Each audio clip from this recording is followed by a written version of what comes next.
सबसे बड़ा मुद्दा अब्बा जान का है। आखिरकार क्या है ये मुद्दा अब्बा जान? उनके अब्बा जान तो कहते थे कि हम परिंदा भी पर नहीं मारने देंगे।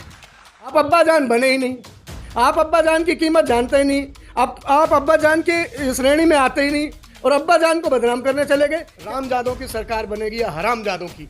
बताओ, आज तक बता दो रामजादा कौन है और हरामजादा कौन है। लोग चुनावी मौसम में आप हमेशा इसी तरह बोलते हैं। आपकी नई रीति नहीं है, क्योंकि आपको हिंदू मुसलमान के अलावा कुछ बोलना ही नहीं आता। किस हक से किसी की माँ को गाली दे देंगे और किस हक से किसी के लाल को हरामजादा कह देंगे? क्यों जलमग्न है पूरा उत्तर प्रदेश? ये किसके अब्बा जान का राज चल रहा है? योगी जी बताओ ना। जाति से जाति को बांटते हैं, धर्म से धर्म को बांटते हैं, अमीर से गरीब को बांटते हैं, किसान से व्यापारी को बांटते हैं और गंगा पुत्र को न मैं आया हूँ न मुझे बुलाया गया है, मुझे तो गंगा माने ला। आज उनकी गंगा मैया द्वारे द्वारे लखनऊ तक आ गई। प्रयाग।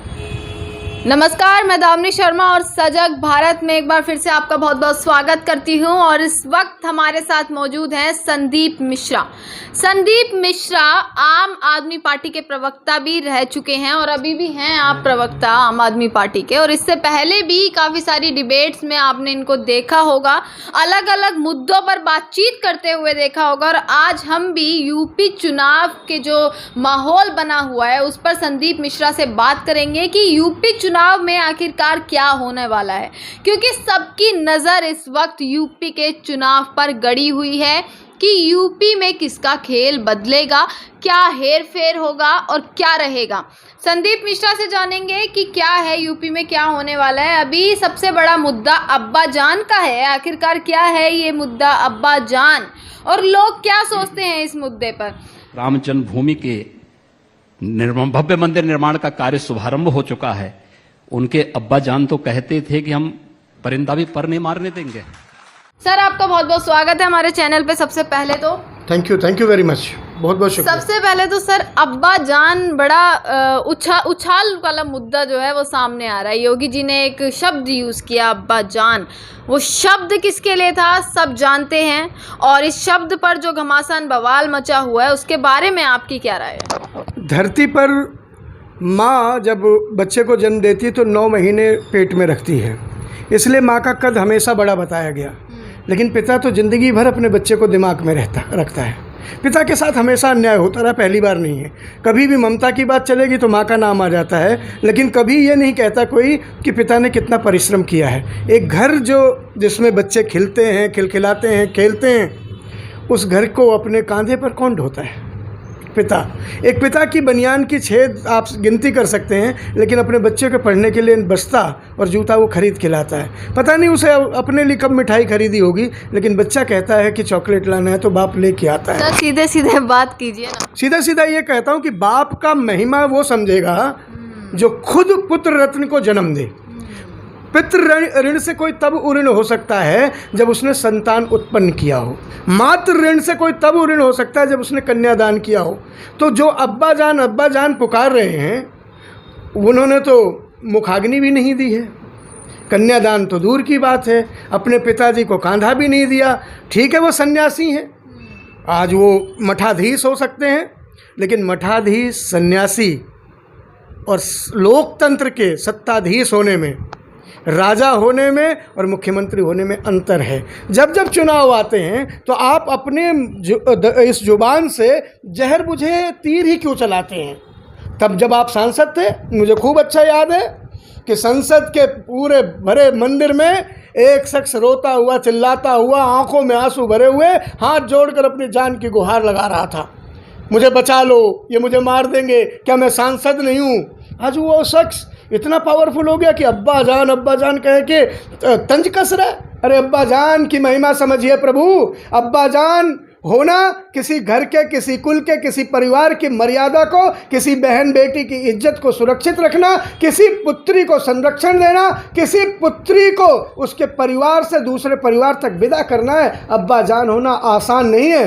आप क्या जाने अब्बा जान का दर्द। लेकिन मैं तो कहता हूँ कि इतने अच्छे सुंदर शब्द रामनी जी, इतना सुंदर शब्द जिसके पीछे अब्बा, आगे अब्बा है और पीछे जान लगा हुआ, जो जान से बेशकीमती है, उसे ये बातों के तूफान में ये जुमलेबाज लोग, ये झोला उठाऊ लोग, ये भागने वाले भगोड़े, कोई पत्नी छोड़ के भागी आया, कोई घर छोड़ के भागी आया, कोई परिवार छोड़ के भागी आया, कोई जेल तोड़ के भागी आया, कोई झूठ बोल के भाग आया, कोई हथकड़ी को रुमाल से ढककर भागी आया, ये लोग अब्बा जान को क्या जाने।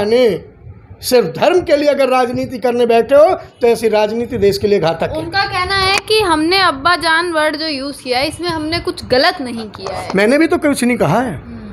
तो इसमें क्यों बवाल? मैंने तो अब्बा जान को बहुत बड़ा महिमा मंडित किया कि अब्बा जान का मायने क्या है। लेकिन आपकी जेब में 100 रुपये होगा दामिनी, तभी तो मुझे 50 रुपये उधार देंगी। आप अब्बा जान बने ही नहीं, आप अब्बा जान की कीमत जानते ही नहीं, आप अब्बा जान की श्रेणी में आते ही नहीं, और अब्बा जान को बदनाम करने चले गए। कैसे कह दिया आपने कि जो अब्बा जान बोलते थे उन्होंने ही घोटाला कर दिया, और जो पिताश्री बोलते हैं वो क्या कर रहे हैं? जो चाचाश्री काकाश्री बोल रहे हैं वो क्या कर रहे हैं? जो नित नतमस्तक हो रहे हैं अपने पिता के चरणों में, जो पापा बोल रहे हैं, डैडी बोल रहे हैं, बाबूजी बोल रहे हैं, वो क्या कर रहे हैं? उन्होंने घोटाला नहीं किया क्या? लंबी फहरिस्त है मेरे पास, लंबी कतार है कि बाबूजी बोलने से बाप का मान नहीं होता, सिर्फ पापा बोल देने से किसी पिता को सम्मान नहीं मिल जाता। उसी तरह अब्बा जान बोलने से कोई बाप बदनाम नहीं हुआ करता। आप लाख कोशिश कर लीजिए, खूब जोर से घंटी बजाइए, खूब जोर से उछालिए, खूब जोर से ये जहर मुझे तीर उछालिए। चुनाव का मौसम है, ये चुनावी मौसम में आप हमेशा इसी तरह बोलते हैं। आपकी नई रीति नहीं है, क्योंकि आपको हिंदू मुसलमान के अलावा कुछ बोलना ही नहीं आता।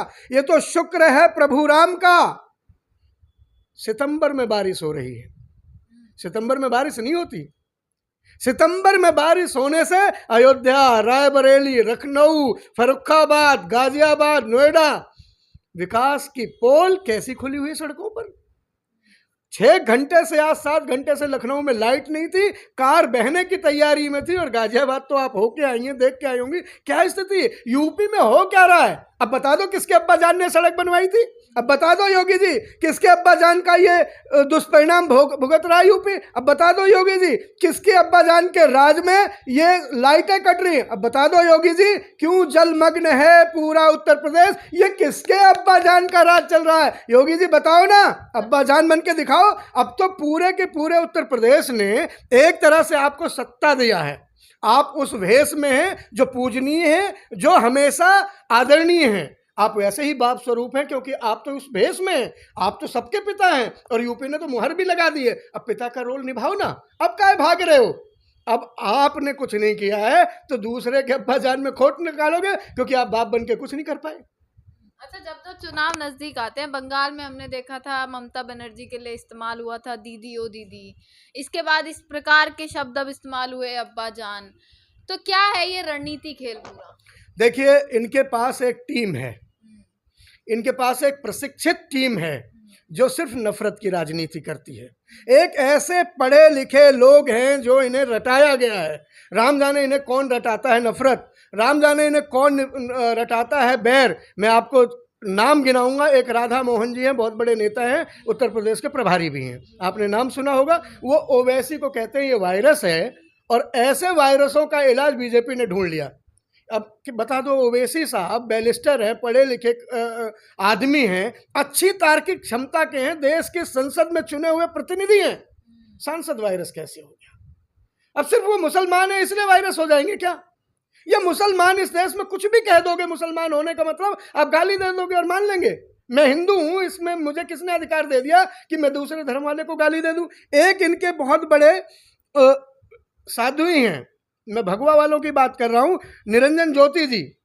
उन्होंने घोषणा की थी पिछले चुनाव में, आपको याद होगा, रामजादों की सरकार बनेगी या हरामजादों की। बताओ, आज तक बता दो रामजादा कौन है और हरामजादा कौन है? लोकतंत्र में रामजादा कौन बन के वोट देता है और लोकतंत्र में हरामजादा बन के कौन वोट देता है? ये बीजेपी के कमल गट्टे बता पाएगा किसी को? किस हक से किसी की माँ को गाली दे देंगे और किस हक से किसी के लाल को हरामजादा कह देंगे? एक और साधु हैं, प्राची, साध्वी प्राची जी बोलती, मंत्री भी रही, उन्होंने बोला कि मैं मुसलमान मुक्त हिंदुस्तान चाहती हूं। हिंदुस्तान उनके अब्बा जान का है क्या? उनके पिताजी ने उन्हें लिख कर दिया था कि हिंदुस्तान आपका है, आपकी जागीर है, जिसे चाहेंगी रखेंगी, जिसे चाहेंगी निकाल देंगी। किस हक से उन्होंने भारत के संविधान का मखौल उड़ाया? किस हक से उन्होंने बोला कि हिंदुस्तान मुक्त हिंदुस्तान चाहिए? अधिकार किसने दिया और किसने उस पर एक्शन लिया? एक और बहुत बड़े चर्चित नेता हैं, वो भी गेरुआ वस्त्रधारी हैं। जब भी कहीं बदजुबानी की बात आएगी, साक्षी महाराज स्वयं प्रकट होकर सबसे आगे आ जाएंगे। उन्होंने आह्वान किया महिलाओं को, हिंदू महिलाओं को उन्होंने बच्चा पैदा करने का कारखाना बना दिया।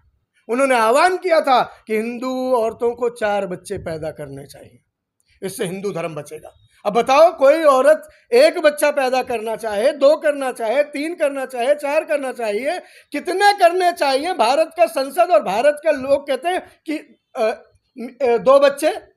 2 बच्चों की छूट दे रहे हैं हम, 2 बच्चों से ज्यादा नहीं करना चाहिए। और वो संसद में बैठ के वो सांसद साक्षी सबका आह्वान कर रहा है 4 बच्चे करो। तो संविधान झूठा हो गया, सरकार झूठी हो गई, सरकार की नीयत झूठी हो गई, सरकार चलाने वाले झूठे हो गए, या साक्षी जी सच्चे हो गए। और किसी की औरत को, किसी की माँ को, किसी की बहन को, किसी की बेटी को आप बच्चा पैदा करने का लाइसेंस कैसे बांट रहे? एक और बहुत अच्छे आदमी हैं, अनंत कुमार हेगड़े, कर्नाटक से आते हैं।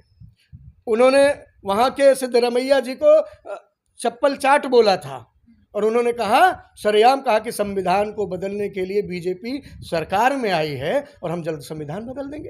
अंबेडकर साहब के लिखे हुए शब्दों को मिटाकर ये कौन से कलंकित भाषा से नया इतिहास और नया संविधान गढ़ने जा रहे हैं? अंबेडकर साहब ने भारत को वो छाता दिया है संविधान के रूप में जिसमें हर बच्चा सुरक्षित है, हर गरीब, दलित, शोषित, पीड़ित सबके लिए पनाहगाह है। उस पनाहगाह को, उस घर को, उस सुरक्षा के घेरे को तोड़कर ये कौन सा कलंकित इतिहास लिखना चाहते हैं? मैं आज बीजेपी के लोगों से पूछना चाहता हूं। एक डी पुदेश्वरी हैं, अभी छत्तीसगढ़ का प्रभारी बनाया गया। आपने दामिनी जी उनका बयान नहीं सुना होगा, वो इतनी ज्ञानी हैं, उन्होंने थूक की ताकत बता दी, थूक की ताकत। उन्होंने अपने कार्यकर्ताओं का आह्वान किया, हे जागो बीजेपी के कार्यकर्ताओं, तुम्हारे थूक में इतनी शक्ति है, अगर तुम पलट कर थूक भी दोगे तो बघेल सरकार बह जाएगी। थूकने से सरकार बह जाएगी, ये डी पुदेश्वरी का ज्ञान है। मुझे बताएं, ये बीजेपी के बड़े बड़े बुद्धिमान कौन सी थूकने की दरिया बीजेपी के लोग अपने मुंह में दबाए चलते हैं? कौन सा थूक का सागर अपने मुंह में दबाए बैठे हैं कि थूक देंगे और विपक्ष बह जाएगा? विपक्ष का क्या सम्मान है?